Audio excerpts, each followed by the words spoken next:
Bom, seus objetivos são bem claros. O objetivo de garantir que a propriedade urbana seja utilizada de acordo com os interesses coletivos, isso quer dizer que toda a população tem o direito a uma moradia digna, tem o direito a, a, a, a um ambiente, a um meio ambiente social estável e habitável, especialmente aqueles com grandes funções sociais da cidade e da propriedade. Então, a cidade ela é um conjunto de ações,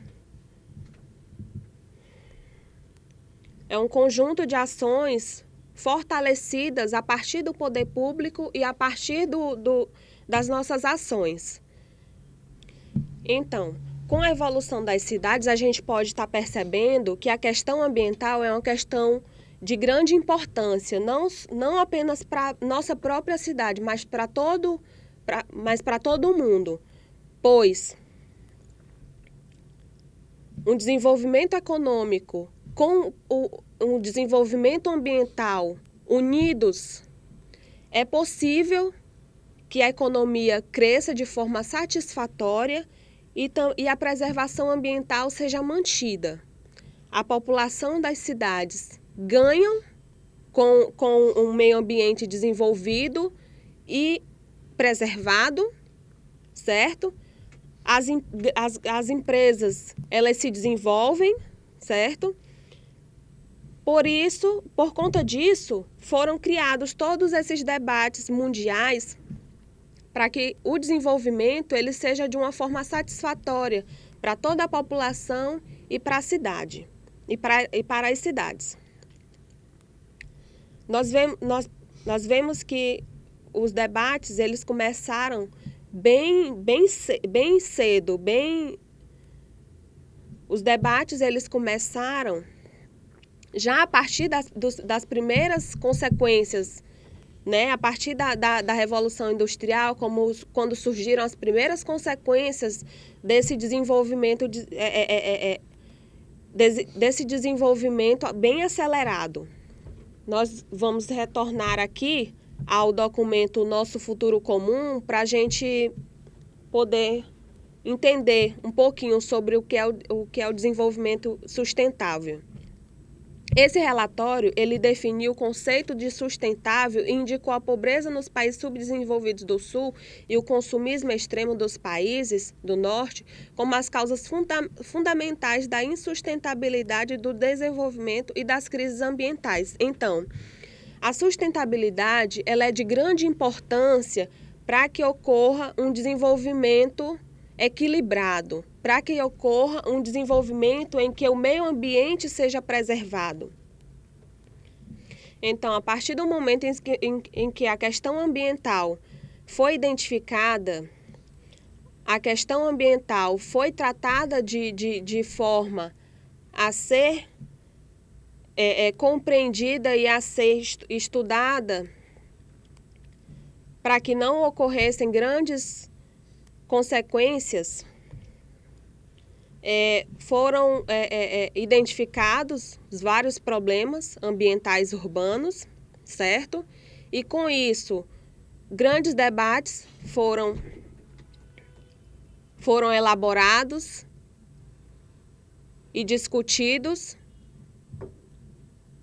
para que as consequências ambientais fossem minimizadas cada vez mais, que haja o crescimento econômico, que haja desenvolvimento econômico, mas que o meio ambiente não sofra, o meio ambiente não se degrade por conta de um desenvolvimento social desenfreado. Foi por conta disso que surgiram vários debates mundiais.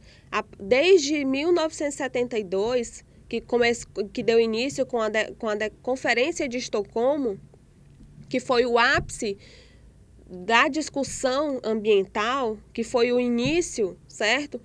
Nesta época, esse debate não foi de grande relevância, mas deu um pontapé inicial, certo?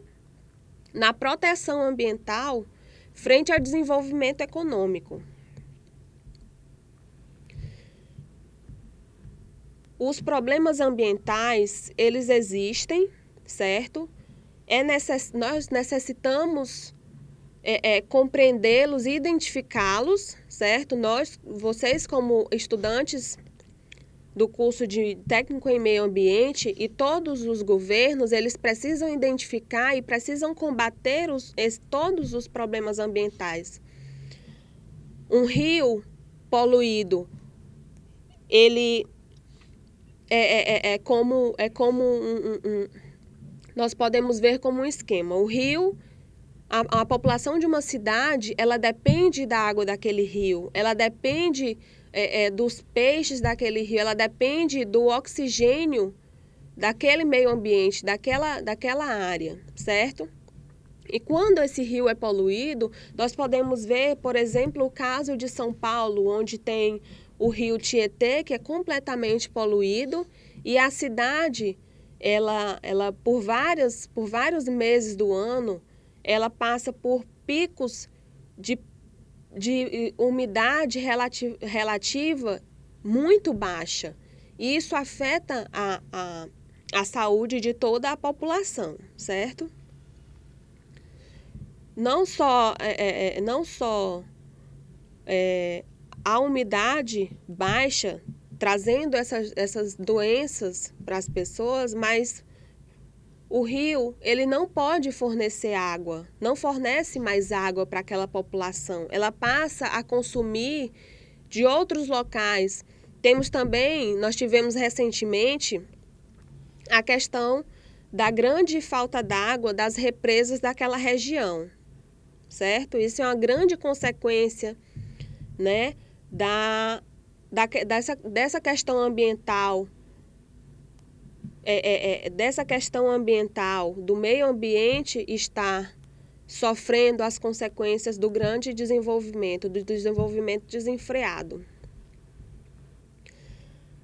Esses debates mundiais que ocorreram atualmente, houveram várias discussões para a preservação do meio ambiente, certo? Hoje nós temos, né, todas as cidades, elas passaram a ter áreas de preservação ambiental, certo? Para que em determinadas áreas a economia, o desenvolvimento econômico, a ação do homem para o desenvolvimento econômico não passe a degradar determinadas áreas para que ainda existam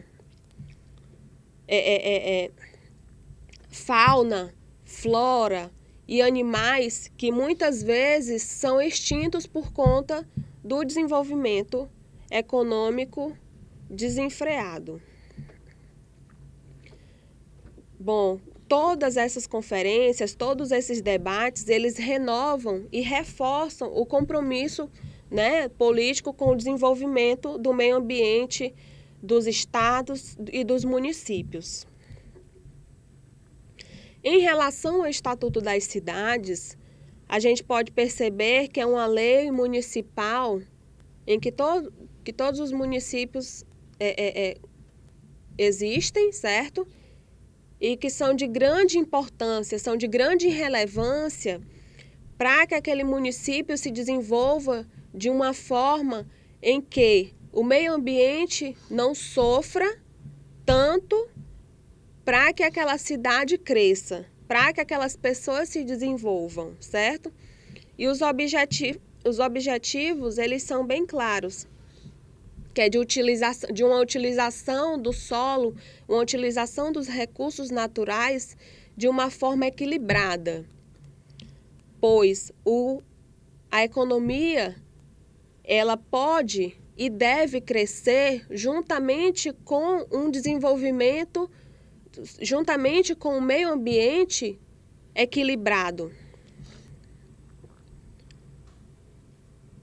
E como diz o Estatuto da Cidade, né? Toda pessoa tem o direito a um nível de vida satisfatório para garantir sua saúde, o seu bem-estar, não é? Nós sabemos que isso é de fundamental importância para o nosso próprio desenvolvimento, para o desenvolvimento de toda a população. Com a incorporação do Estatuto das Cidades, houve um grande avanço, pois muitas cidades passaram a não mais degradar tanto todas as áreas, determinadas áreas da cidade. Muitas áreas passaram a serem preservadas, pois o interesse coletivo ele deve vir em primeiro lugar. O interesse coletivo, a preservação ambiental, certo? A função social, ela deve ser de grande importância, ela deve ser levada em consideração para que a democracia seja válida, para que toda a população ela ganhe com o desenvolvimento. Então, nós podemos concluir que o desenvolvimento das cidades ele é de fundamental importância para todos. O desenvolvimento econômico ele é de fundamental importância para todos, mas que ocorra de forma que preserve o meio ambiente, que a economia ela cresça de forma que não degrade tanto o meio ambiente, para que os rios sejam preservados, a natureza seja preservada. Nós podemos ver que, no caso aqui de Teresina, nós vemos grandes avenidas onde se mantém muitas árvores. Nós temos, por exemplo, o caso da Avenida Frei Serafim, onde se mantém grande parte da arborização, certo? E isso é importante, a preservação das praças, a preservação das árvores, que haja o desenvolvimento, mas que seja preservado o meio ambiente. Nós podemos ver o caso do Rio Poti, em que grande parte do esgoto da cidade de Teresina é jogado de qualquer forma, não é tratado. E por conta disso, em determinadas áreas, determinada época do ano, há incidência de muitos aguapés. Muitos peixes passam a morrer e a água, muitas vezes, em determinados momentos, pode ficar imprópria para o consumo. Então é isso. As ações, elas são de grande importância, os debates são de grande importância. Nós precisamos cada vez mais, certo? Estudar, procurar entender toda essa questão ambiental, a evolução da cidade, como ocorre o desenvolvimento da economia, certo? E também participar dos debates que ocorrem nas cidades, certo? Para poder contribuir de uma forma bem positiva. Nós concluímos essa aula e vamos dar continuidade ao assunto na próxima aula.